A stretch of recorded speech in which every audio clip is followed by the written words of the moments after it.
Chicago. If you're into labels, then you might know that one of the downsides of the Chicago Cubs rotation going into the season was that they didn't have a true number one pitcher, at least not in the vein of a Max Scherzer or Jacob deGrom. But they also don't have a true number 5.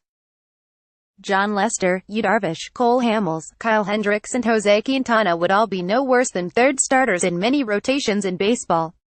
That is the true strength of the Cubs starting staff, and it's starting to show up.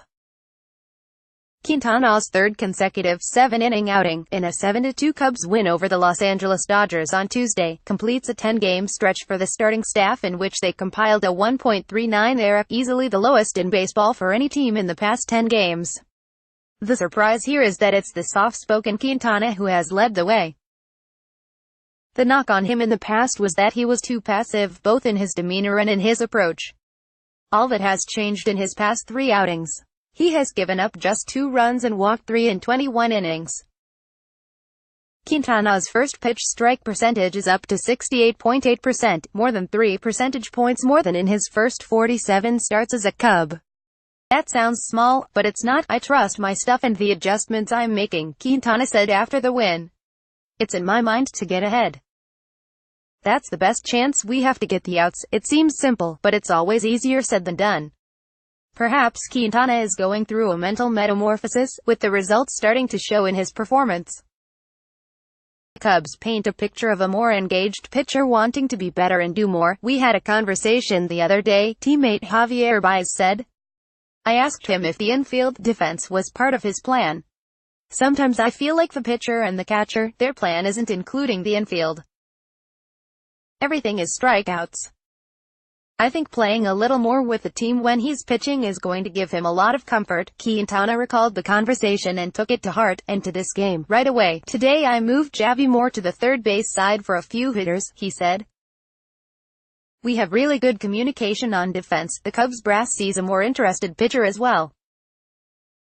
In the spring, Quintana reintroduced his changeup as a more prominent pitch in his mix, and that commitment has carried into the season. According to ESPN stats, leaning on the change has given him a great 3-pitch mix: fastball, curveball, changeup. He's pitching, manager Joe Maddon said. He's absolutely pitching, whereas in the past I thought he would pretty much rely on his fastball. He's becoming a pitchmaker with all this stuff. No one can quite put their finger on why there has been a change in Quintana. Perhaps he was fed up with underachieving, or maybe it's seeing one of the players he was traded for, Uber prospect Eloy Jimenez, in the majors that lit a fire under him.